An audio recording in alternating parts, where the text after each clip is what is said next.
ओम सदाशक्ति अलख निरंजन अलख निरंजन पिता सदाशिव परमात्मा की पावन श्री चरणों की पवित्र धूल में निस्तिन की बात साचे तन मन हृदय से अनंत बार प्रणाम कोटि कोटि प्रणाम कोटि कोटि प्रणाम कोटि कोटि प्रणाम। संपूर्ण जीवात्माओं, आज हम आपको ऐसा ज्ञान बतलाने जा रहे हैं जो आज के पहले ना किसी भागवताचार्य ने बतलाया और ना आपने सुना होगा।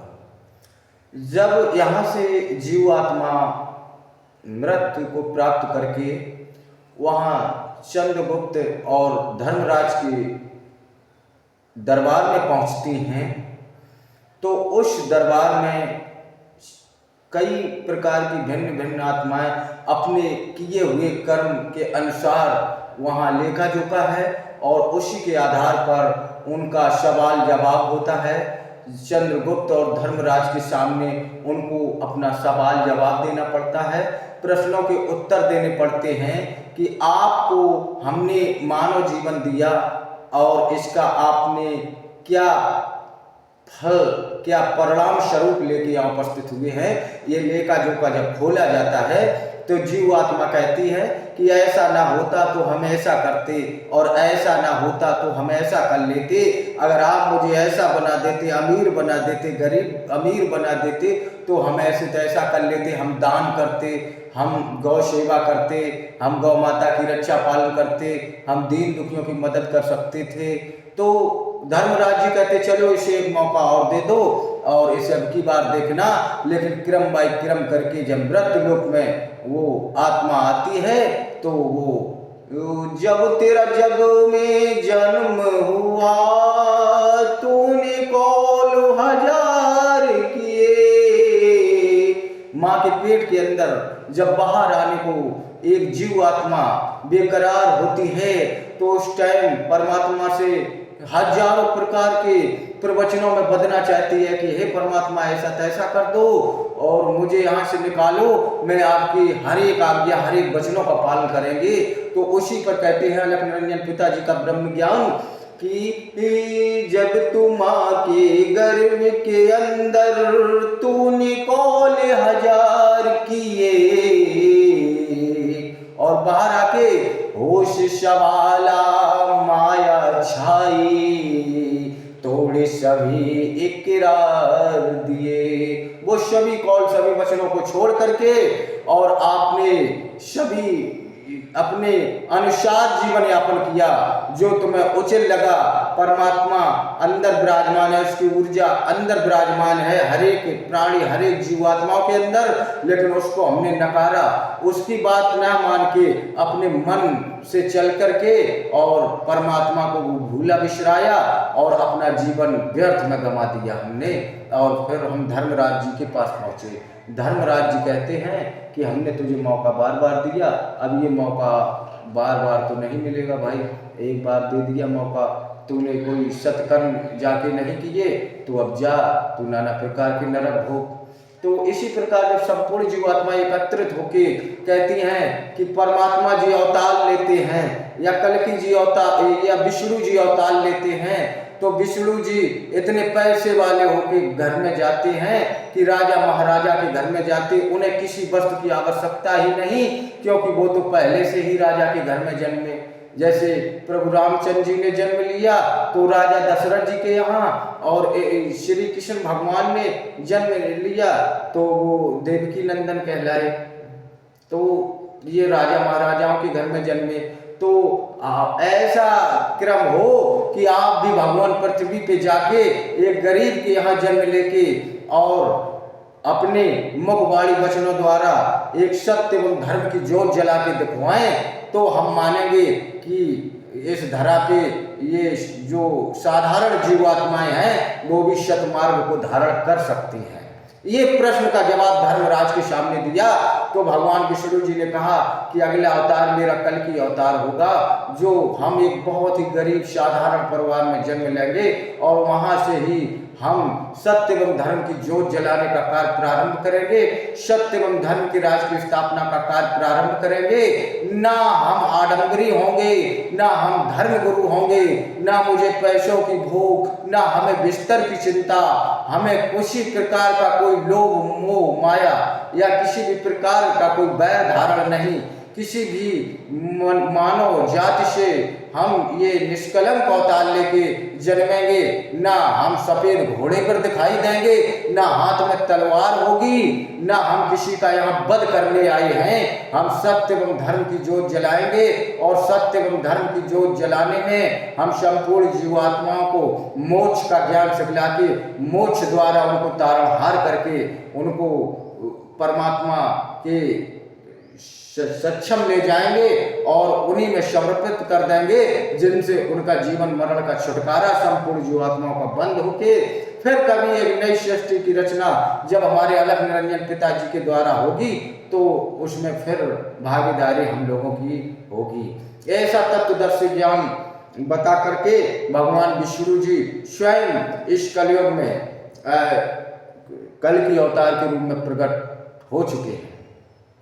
सत्य एवं धर्म की ज्योत जलेगी, जिन्होंने पहचाना वो पहचान जाएंगे, और जो आडंबरी हैं, जो धर्म को नहीं मानते हैं, जो मूर्ख हैं, जिनको 84 लाख योनियों का चक्कर काटना है, जिन्हें मोक्ष की प्राप्ति नहीं चाहिए, जिन्हें किसी भी प्रकार का कोई अपनी मानवता पे नहीं, किसी को इस संसार में आके थोड़ा धन लक्ष्मी प्राप्त हो गई तो पैसे का घमंड है, वो अपने आपके अलावा किसी को समझते ही नहीं हैं, ना वो परमात्मा के यहाँ गए तो दान दक्षिणा में करोड़ों रुपए समर्पित करे आए।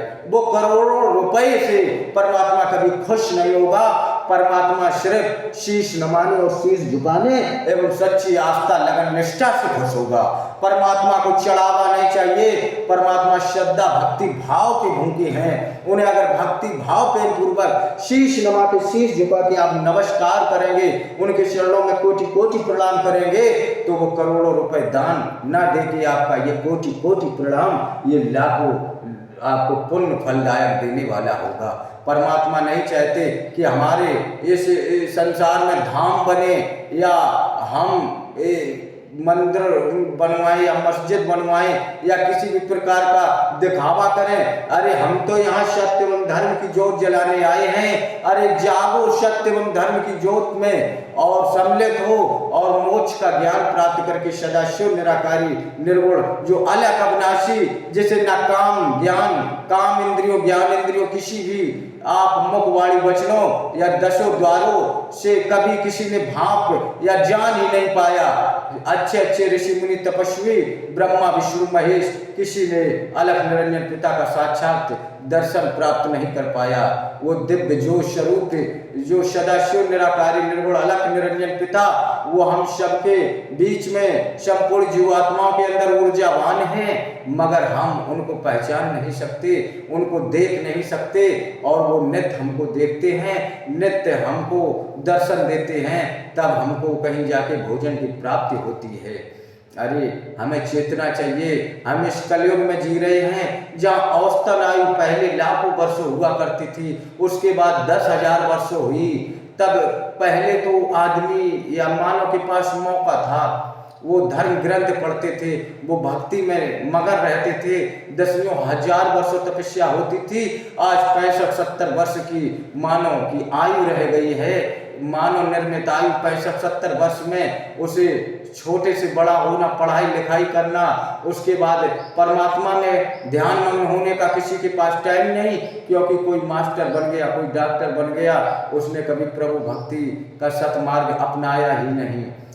मैं कहना चाहता हूँ कि सत्य एवं धर्म की ज्योत में आप कुछ ना करें। अगर दिन में सुबह शाम अपने मुखवाणी वचनों या शाम को सोने से पहले परमात्मा अलग निरंजन सदाशिव परमात्मा का सुमरन जाप हो आप नियमित दिन करेंगे तो मैं ये वादा करता हूँ कि आपके अंदर नई ऊर्जा आएगी, आपके अंदर नया ज्ञान प्राप्त होगा, आप दुखों, बीमारियों, कष्ट, कलेशों को त्याग करते चले जाएंगे, आप नव यौवन काया को प्राप्त करते चले जाएंगे और सत्य एवं धर्म का पथ मार्ग धारण करेंगे जिससे आप मोक्ष को भी प्राप्त कर सकते हैं। क्योंकि परमात्मा की ऊर्जा कण कण में व्यापक है, वो घट घट के वासी परम ज्ञानी ध्यानी अंतर्यामी हैं, तत्वदर्शी है, आद अनंत कोटि लोकों ब्रह्मांडों के रचनाकार हैं। यहाँ आके सभी ने कई प्रकार के धर्म बना लिए, वो तो सभी धर्म बनाने के बाद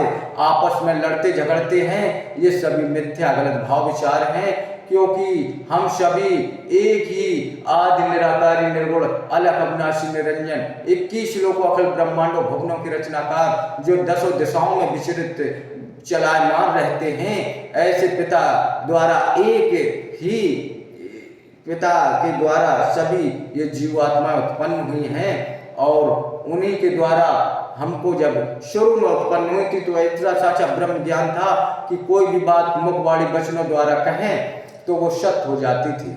आजकल कथा के माध्यम से सिर्फ पैसा का कमाई का जरिया, कोई कथावाचक आपको पर्चा बनाता दिखाई देगा, कोई कथावाचक श्री कृष्ण लीला सुनाई देगा, कोई कथावाचक रुक्मणी जी ऐसे थे या श्री कृष्ण ऐसे थे, नंद बाबा ऐसे थे, उनकी लाखों गायें थीं।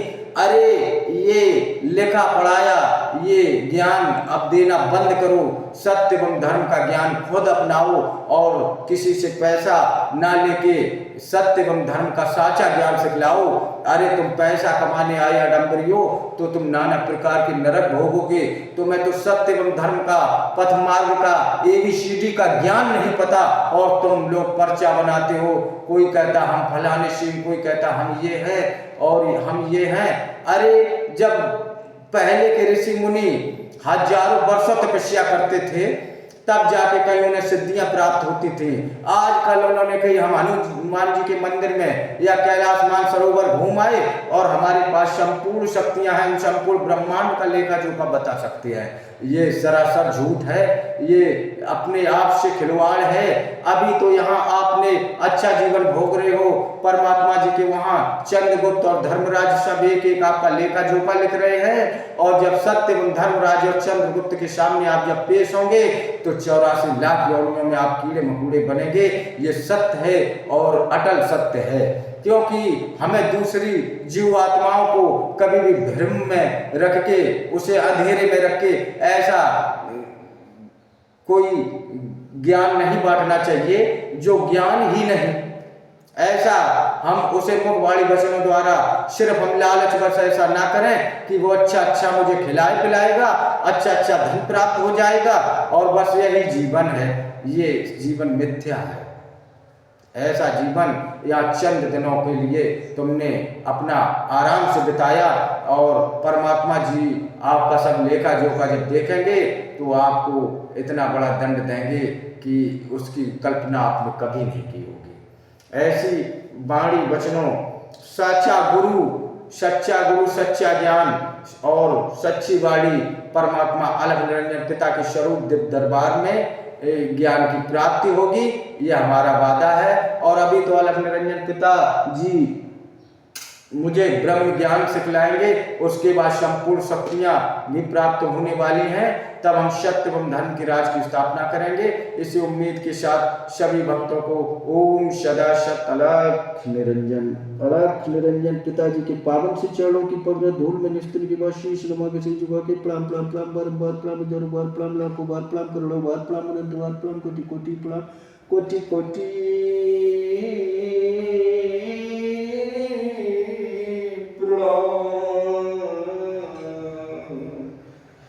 बोल ओम सदा सत्य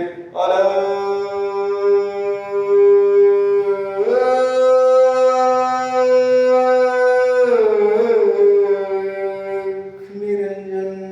जय